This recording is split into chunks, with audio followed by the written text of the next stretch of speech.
Bonjour, c'est Jacques Frantz. Je suis le parrain de ITV Célébrité Interviews.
Alors le 3/11/75, feu le président Jacques Chirac vous rend visite. Comment ça se passe la présentation? Ça va? Il est intéressé?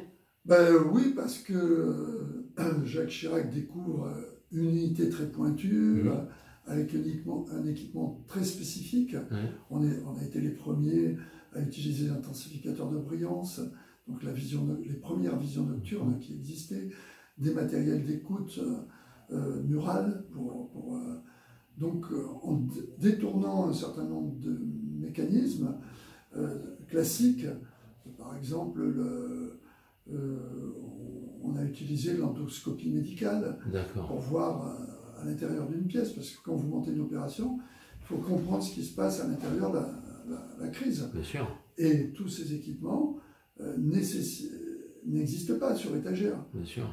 Et c'est en détournant des moyens classiques, par exemple, on a fait des disperseurs de CB, ce qu'on appelle le gaz lacrymogène, parce que je me souvenais que pour les incendies électriques, il ne faut pas utiliser de l'eau, donc on utilise de la poudre. C'est ça. Et Cycli faisait des extincteurs à poudre. D'accord. Et nous, on avait découvert avec la SNPE, la Société Nationale des Poudres Explosives, que le CB, qui est normalement dilué avec un liquide disperseur ou sous forme de gaz en combustion, pour faire les gaz lacrymogènes maintien de l'ordre, en poudre avait une efficacité très grande, le CB en poudre.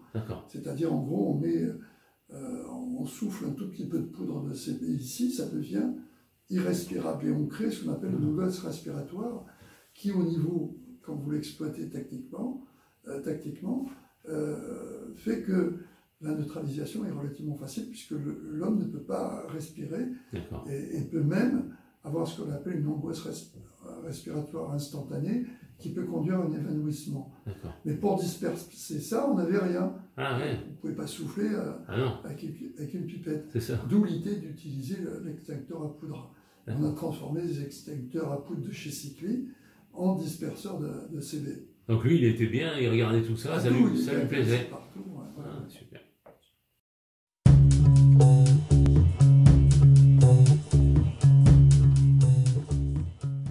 le 2-12-75, pardon, action aux Pays-Bas, que se passe-t-il? Vous vous rappelez? Aux Pays-Bas. Ah, c'était... on n'y est pas allé, là. Non. Il y a eu un détournement de train par les Moluccois. C'est ça.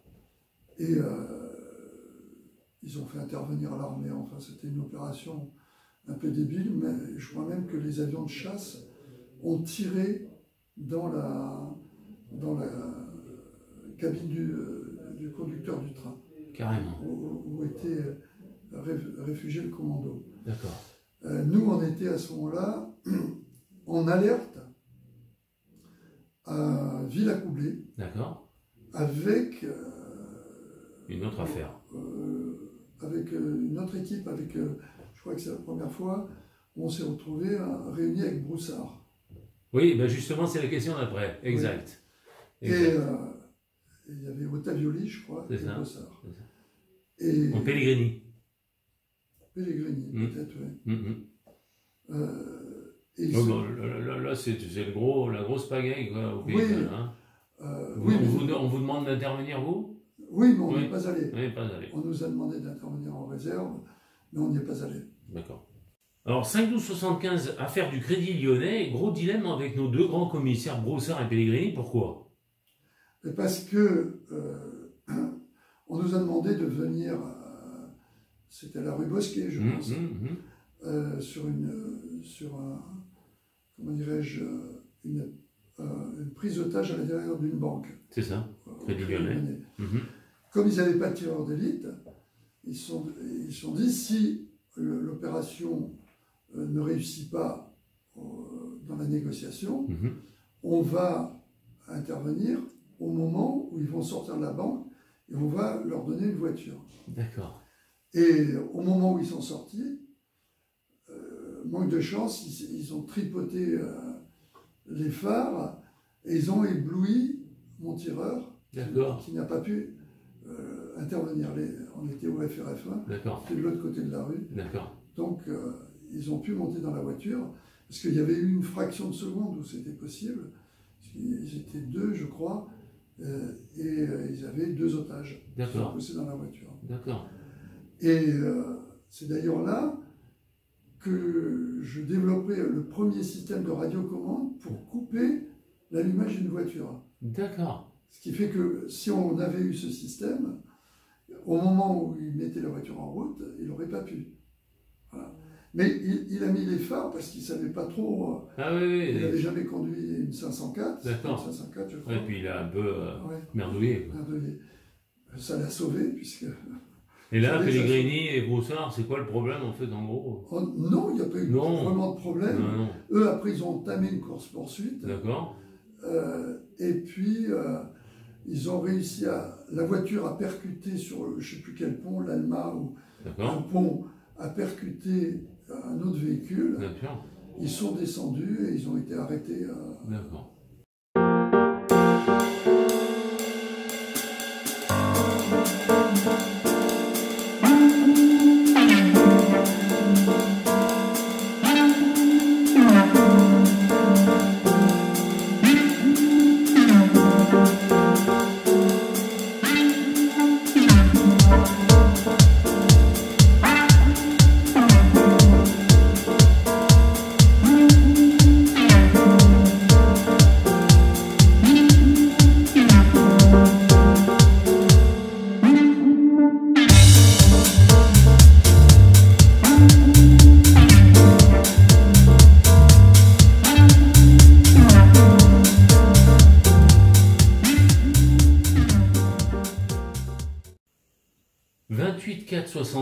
Vous décidez de faire passer le brevet de parachutiste à vos hommes. On est proche de l'entraînement militaire quelque part. Oui, alors ça c'est après l'affaire de Djibouti. C'est ça. À Djibouti, il y a eu une grosse prise d'otage qui a fait connaître le GIGN dans le monde entier. C'est ça. Or, à plus de 50 degrés d'ailleurs. Or, ce qui se passait, c'est que à ce moment-là, le GIGN est devenu le GIGN national. J'ai fait dissoudre le GIGN 4 de Mont-de-Marsan. Voilà, c'est ça. Il n'y avait donc plus qu'un GIGN. Mais je trouvais que mes hommes n'étaient pas bien payés. D'accord. Et comme je ne voulais pas qu'ils soient payés du fait de leur mission, un peu à la tâche, quoi. Bien sûr, bien sûr. S'ils étaient parachutistes, ils avaient à ce moment-là une prime particulière qu'on appelle la soldadaire. D'accord. Et je souhaitais que cette soldadaire soit une compensation des risques pris en entraînement et en opération. Okay. Et c'est pour ça que avec en même temps le côté valorisant du parachutiste qui fait que c'est une unité reconnue, les parachutistes, avec une certaine valeur opérationnelle. Bien sûr. Voilà, et le fait d'avoir une unité qui était qualifiée parachutiste, avec les avantages qui allaient, eh bien ça permettait de compenser les risques que prenaient mes hommes. Très bien.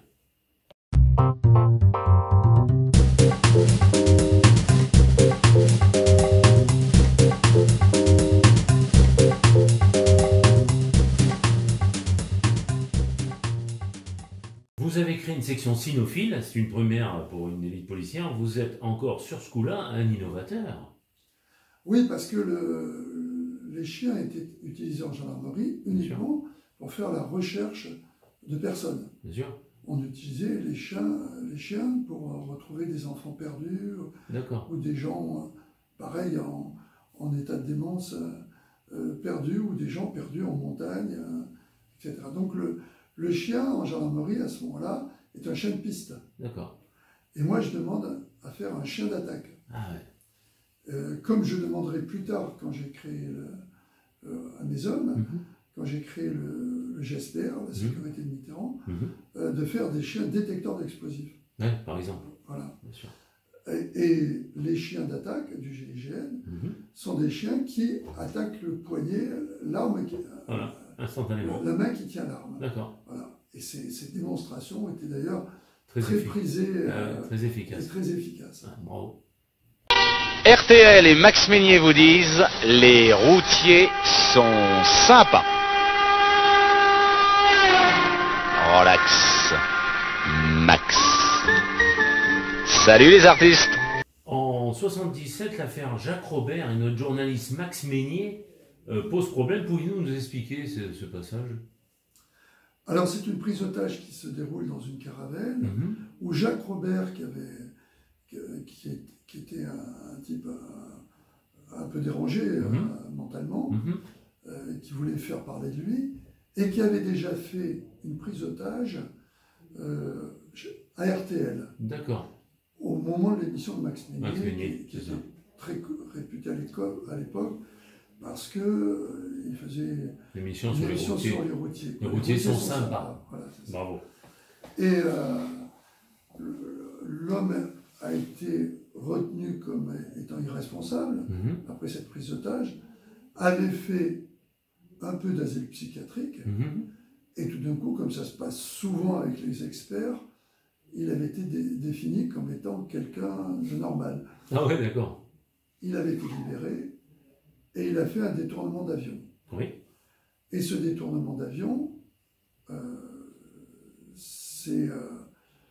nous avons fait l'intervention, nous l'avons arrêté, mais dans l'arrestation, il a tiré. Ah. Il a jeté une grenade. D'accord. Et il a tiré.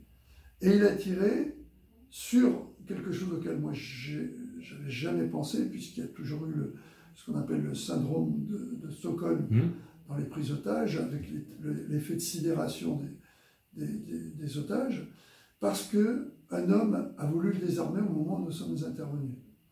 Au moment où nous intervenons, où les portes, on ouvre les portes de secours, un homme s'est levé et Jacques Robert, qui aurait dû être au départ neutralisé par le gaz que nous avons envoyé dans la cabine, où il se trouvait, mais qui ne l'a pas été parce que, contrairement à toutes les caravelles, le radio avait un cordon spécial pour tenir le micro, parce que j'avais calculé qu'avec le micro du radio avec lequel il nous parlait, il ne pouvait pas se trouver dans le galet, qui est le couloir qui relie la cabine au poste de pilotage. C'est ça.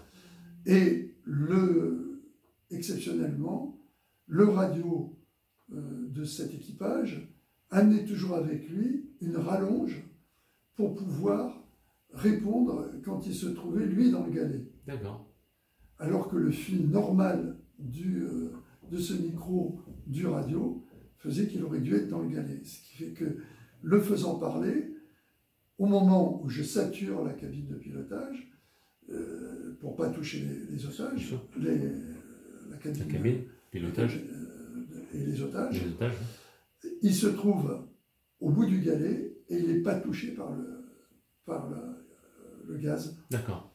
Et il n'est pas neutralisé. D'accord. Et ce qui fait que lorsque au premier rang, se lève ce garçon courageux qui veut le désarmer, il prend le coup de pétard, le coup de revolver qui le tue, malheureusement, qui le blesse gravement et qui le tue. On le désarme, nous, dans la seconde qui suit, et il jette une grenade. La grenade explose, mais dans le panier, au milieu des bagages. D'accord. Voilà. Ok.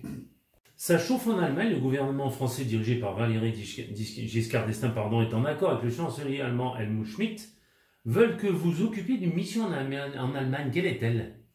Alors, il y a un gros procès qui s'était passé à l'époque, c'était l'époque de la bande Abadère. D'accord. Et des membres de la bande Abadère devaient être escortés pour aller au tribunal.